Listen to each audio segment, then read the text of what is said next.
செம்பருத்தி செம்பருத்தி பூவ போல பெண்ணொருத்தி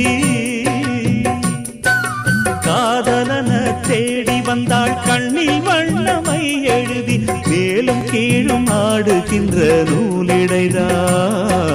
மீண்டும் மீண்டும் நான் படிக்கும் நூலகம்தான் நாளெல்லாம் மீண்டும் மீண்டும் நான் படிக்கும் நூலகம்தான்